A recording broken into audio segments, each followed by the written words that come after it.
Hey everyone, Alodar here. Today we're going to be talking about Season of Mastery beta updates. These are updates that Blizzard posted yesterday to their forums, late yesterday actually, and it basically updates us and gives us a few new tidbits on what Blizzard is doing regarding their Season of Mastery. If for some reason you haven't heard, Blizzard is relaunching Classic Fresh that was extremely popular over the last couple of years until TBC launched, and they're making some changes to basically make the game more competitive, maybe more fun for some people, less fun for others. But we're going to be going through these changes one by one, and I'll give you my 2 cents on whether or not I think some of these changes are good or bad. So we'll get started right away. The test characters can now be leveled to 60. Obviously, that's a level cap. We won't talk anymore about that. The Adventure Awaits buff now grants an additional experience bonus to dungeon quests and quests flagged as elite. Now, this is important actually, and I'm going to get to this in a bit because it ties in with another update that's later on down the list. But basically, you're going to be getting additional XP for any quests that you do, both in the world or in any instances while you're leveling up. High Elf Watchers have made an appearance in the Ironforge Library and Undercity Apothecarium, seeking to chronicle those who bear a soul of iron.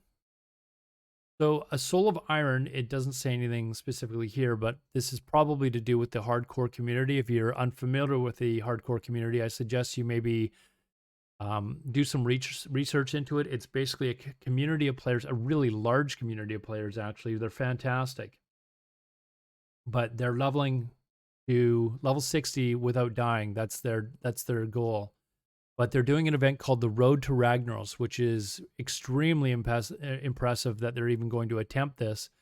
But basically their goal, and there's hundreds if not thousands of them that are going to be trying to do this, where they level up to 60 without dying, continue on to get all their previous items without dying, and then their final goal is to actually kill Ragnaros with a group of people with no deaths. If they die, they'll replace the player with someone else. But you know how raids work, pug groups work. You're probably going to have a wipe here or there or something like that, and people would have to start all over again. It's a really interesting concept, but I believe that that's what this Soul of Iron is for. We'll have to wait for Blizzard to explain a little bit more about that. But familiarize yourself with the hardcore community if you're not already.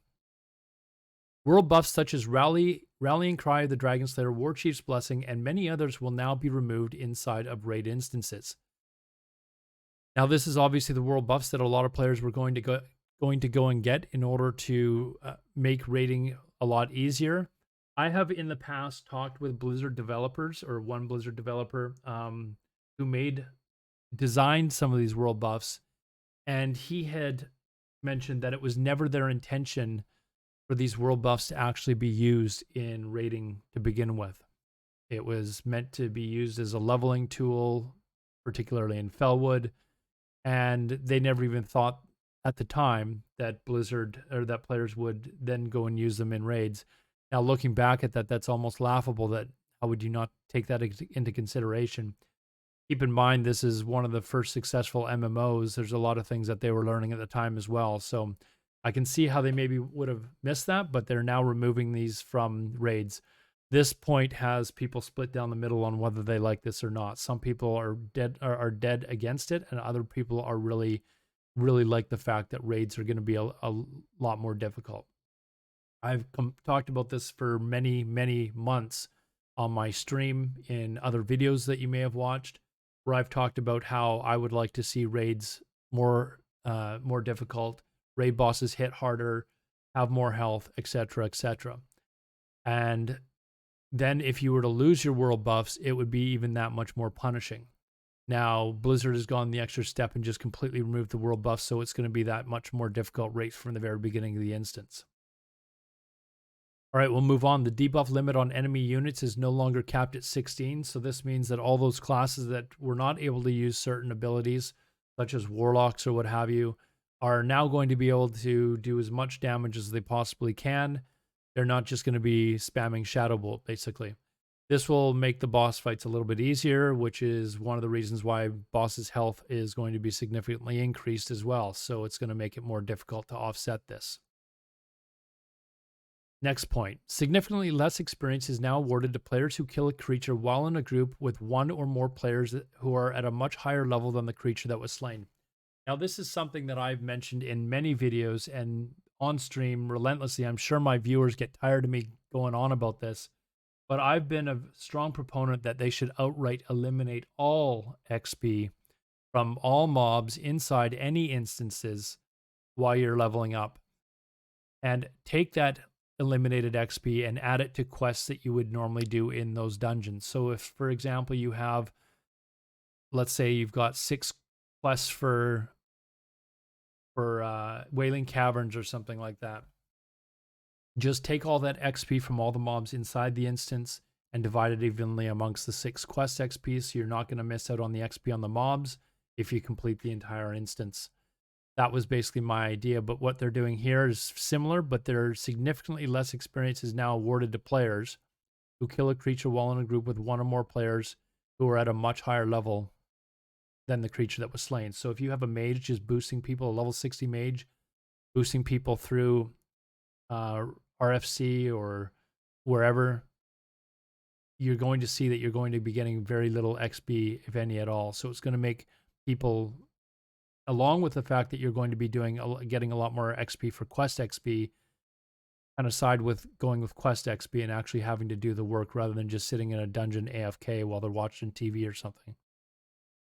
So I like this. I like the fact that it kind of hits bots, because bots were basically just running and people were just signing up and paying bots, and then bots were selling that gold on gold selling sites. Players would buy them and then just keep giving it to bots. So I like the fact that they're really kind of taking it to bots here. This is maybe the first time I've seen Blizzard do something like this. I'm a little bit kind of taken aback, a little bit surprised that Blizzard is actually doing this.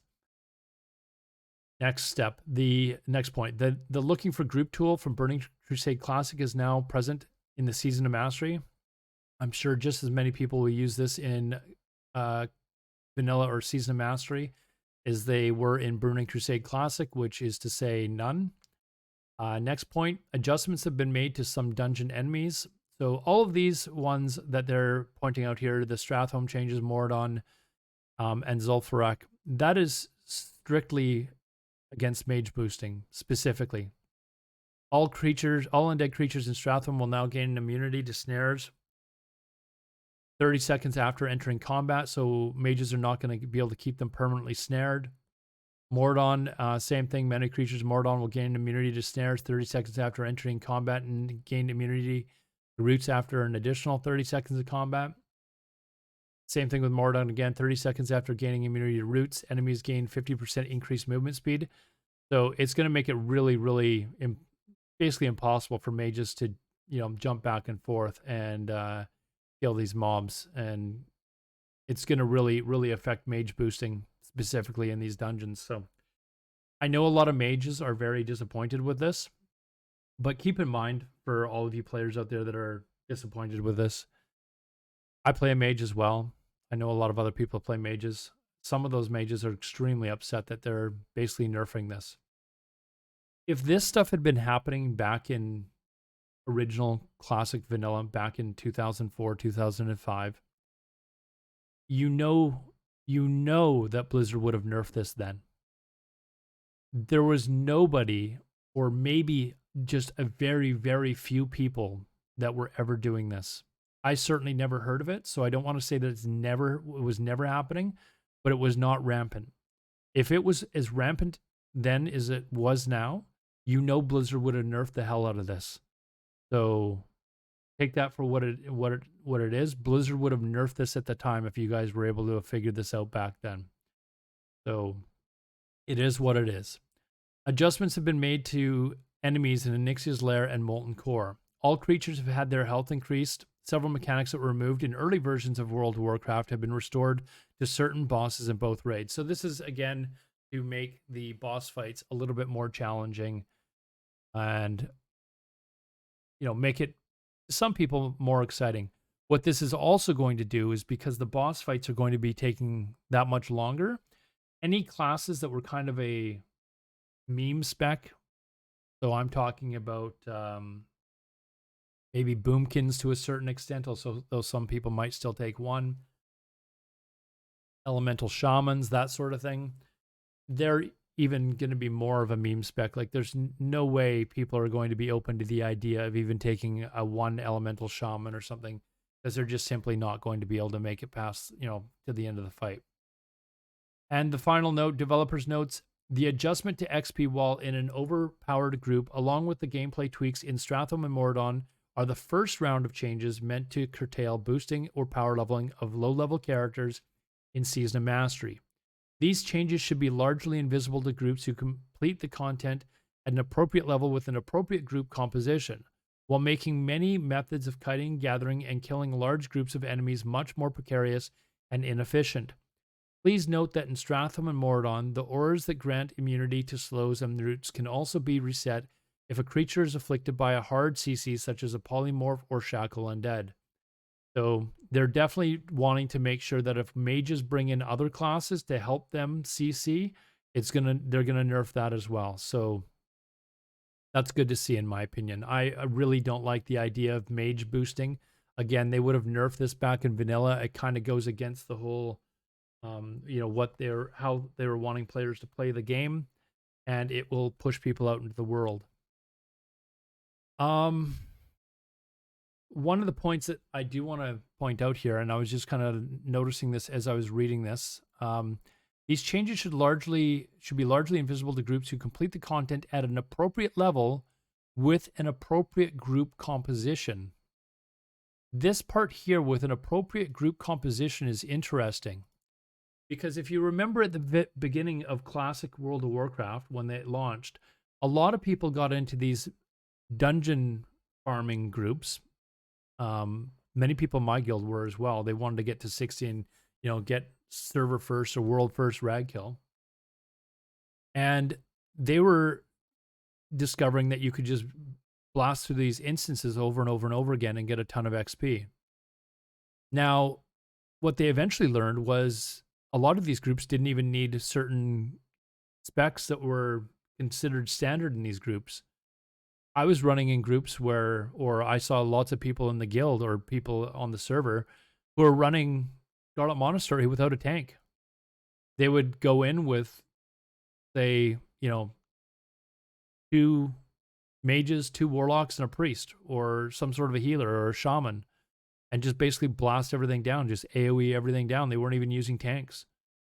They were using Eye of Kilrog to pull everything and have everything come run into the room, and then mages start blizzarding and group everything up, and then warlocks lining up and AoEing things down, mages AoEing things down, shamans throwing in, they were casting chain heals. So it was definitely this part here, this appropriate group composition is really interesting. If they're going to nerf you not having certain classes like a healer or a tank, make it to really curtail that sort of behavior. Anyways, it's very interesting to see. If you're at all interested in talking about this, please, by all means, come to my Twitch channel, twitch.tv/Alodar. I'm a diehard Classic World of Warcraft player. Love playing the game. It's my favorite game. And I can talk about this all day long. Please feel free to reach out to me there. Follow me on Twitter. And I hope you enjoyed the video. I'll talk to you guys again soon. Until next time.